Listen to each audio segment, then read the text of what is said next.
is The Guardian. I'm Nour Haydar, coming to you from Gadigal land, and this is the full story.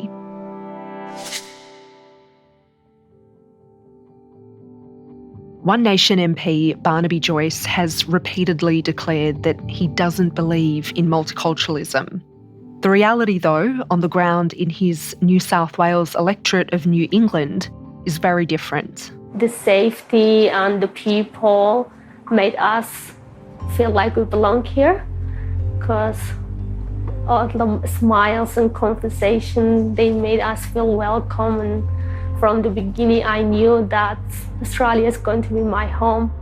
Since joining the party, Joyce has backed its leader, Pauline Hanson's vision of a monocultural Australia and supported calls for restricting migration to only those who can speak English.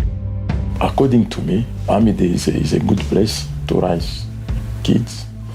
You know, people from Armidale, everyone is always happy. So The Guardian's community affairs reporter Adeshola Ore travelled to Armidale to try and gauge the mood amongst locals, including its growing refugee community, and met with Joyce himself. Armidale is made up of people who've come from a whole range of cultures and a whole range of ethnicities and a whole range of religions. But I stick to it that you've got to, once you're in Australia, you've got to work within guardrails. Today, what locals say about immigration in Barnaby Joyce's electorate. It's Tuesday, the 4th of August.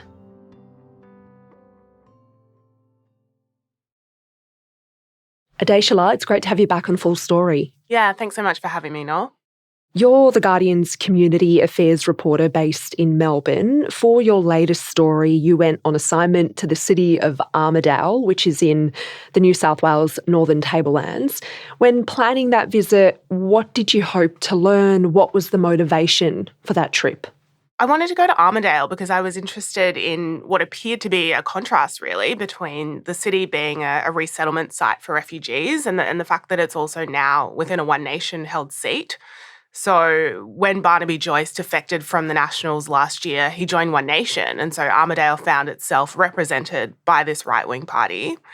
So One Nation's got this really aggressive anti-immigration agenda. One Nation leader Pauline Hanson has said that her party would ban immigration from what she has described as radical Islamic countries. And it's got this vision for a monocultural society, backing mass deportations. And this just seemed really at odds with what I'd heard about the Armidale community, the fact that the locals themselves had actually fought for the location to become a refugee resettlement site, and how embracing it had been of its new arrivals. So I wanted to understand if this political rhetoric was actually having any impact on the ground in Armidale and whether it was impacting the lives of the refugee community there.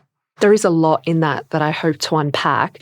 You mentioned that the city became a designated refugee resettlement site some 8 years ago. What does that mean? How has that shaped the makeup of the area? Yeah, so resettlement sites are these regional locations where refugees permanently settle in Australia. So they fly directly from refugee camps abroad into a capital city in Australia and then on to these regional locations. And within the first 5 years of arriving, they're provided with quite a lot of government-funded support. So this is things like accommodation, help finding a job, and also English language classes. And the idea behind it was to ensure the regional areas got to benefit from things like reduction in skill shortages and also an increase in support jobs that would come with a growing refugee community. So Armidale has been one of these sites since 2018, and this followed quite a long community campaign that fought for this, and Barnaby Joyce himself, as the local MP, was really instrumental in this. I'm curious, Adeshola, to hear what locals told you while you were there. Where did you go in Armidale, and what did people tell you about Barnaby Joyce's defection to the party One Nation from the Nationals? So look, we spent about 3 days in Armidale, and we met both with long-term locals and also refugees, both from the Yazidi and the Congolese community, which are the main cohorts there. We also attended a soccer match as well. That's kind of, community sport where you really have these kind of connections between people from different backgrounds. What I found quite interesting, though, was that some locals were unaware that they were now represented by a One Nation MP in Barnaby Joyce. We spoke to one person at this soccer match, and she told us that it was heartbreaking to hear about the party's vision for a monoculture country, and Joyce saying that he doesn't believe in multiculturalism, which he said repeatedly. She told us that this doesn't represent what the community wants, and she described Armidale as a community that has really embraced its refugee community and become much more accepting, she said, as locals have kind of learnt about the history and the culture of these residents. She did say that there was, a small pocket within the community that hadn't been so embracing, but she really said this is a kind of minority perspective. We did approach another group at the match, and they kind of cheered when we mentioned Barnaby Joyce joining One Nation, but they didn't want to have a chat to us. So they didn't want to elaborate on what that cheer meant. Yeah, exactly. Adeshola, there has been a lot of confusion and inconsistencies around what One Nation would seek to implement and the social and economic impact that would have. While in Armidale, you sat down with Barnaby Joyce and you questioned him about some of One Nation's positions. Before we get into the specifics of that conversation, did you step away from that interview with Joyce with a greater sense of clarity? Yes and no. I think there are some kind of contradictions, which I think Barnaby seems to embody. Firstly, he does still very much back the refugee resettlement program within his own electorate in Armidale, and he speaks of a real sense of pride about the achievements of the Armidale community. And he says that the locals have done, heavy lifting in terms of being a site that has settled refugees. What I found interesting was he did seem to walk back parts of One Nation's quite hardline immigration policies. So their website states that if you do not speak English, under no circumstances should you be able to settle in Australia. And many of the Yazidi refugees and some of the more recently arrived Congolese refugees in Armidale have had very limited or no English at all when they arrive. So this is a policy that if it was ever enacted would really impact people like this. And so Joyce told me that there could be an exemption for refugees if this was ever enacted under a One Nation government. They're two different things. Just general immigration and refugees are two different groups. Okay, so there would be potentially a carve-out for refugees or exceptions for them not being able to speak English when they arrive. We've always been compassionate to refugees. That's not the issue. And he said that was because they were a different cohort to general immigration. I don't think that anybody's suggesting that if your house is completely burning down, we're going to lock the doors and keep you in there. What we don't like is everybody saying, I'm a refugee. And so we did go to Pauline Hanson's office for a response to this, but we didn't receive a reply. Adeshola, you mentioned a moment ago that, One Nation wants what it describes as a monoculture. It's publicly denigrated and attacked multiculturalism. It also says it wants to withdraw from the UN Refugee Convention. Was Barnaby Joyce able to square those positions with the reality on the ground in his own electorate? Yeah, look, Joyce has said multiple times this year that he doesn't believe in multiculturalism, and this is a view that is shared by his party leader, Pauline Hanson, who's described multiculturalism as a failed policy in Australia. So I asked Joyce about this and his party's vision for a monoculture Australia and how this appears to be at odds with what is happening in Armidale within his own electorate. Armidale is made up of people who've come from a whole range of cultures and a whole range of ethnicities and a whole range of religions. It is multi-ethnic, but is it not multicultural or is it a monoculture? Of everyone adhering to this Australian culture? I stick to the same thing. I do not speak Gaelic. I have a belief in Australian culture. He acknowledged that Armidale is made up of people from a range of cultures, ethnicities and religions, but he stressed many times that when people arrive in Australia, they need to adhere to what he describes as an Australian culture. He wanted to kind of emphasise as well that despite what he described as some potential exemptions for a language policy, that when refugees arrive in Australia, he said it was vital that they do learn to speak English.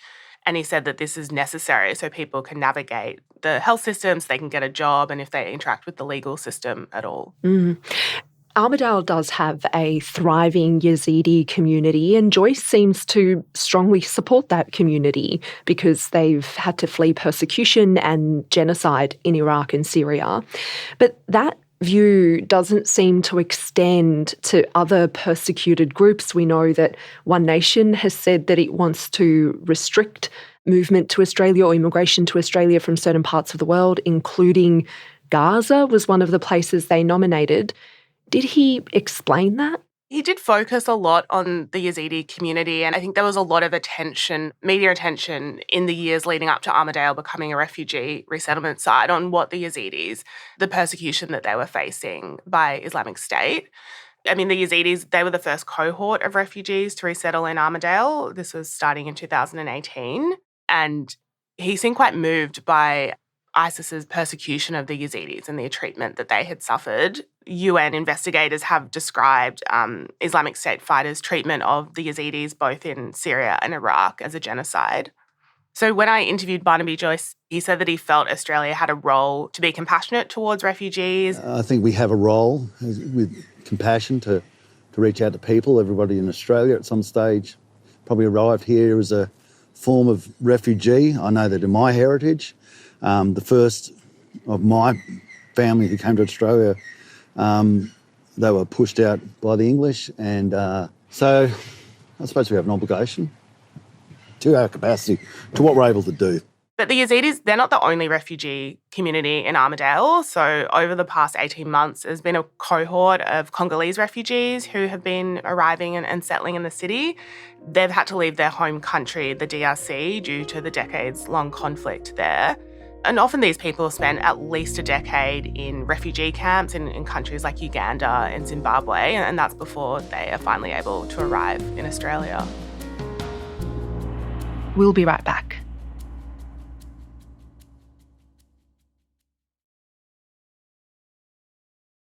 One Nation has said that it will block people from certain areas. We know that Pauline Hanson has repeatedly singled out and attacked Muslims. Did you ask him about that? What did he say? Yeah, I did. And I think it's worth noting that, as One Nation has risen in the polls this year, Pauline Hanson's anti-Muslim rhetoric has really ramped up. She has said that a One Nation government would ban immigration from what she has described as radical Islamic countries.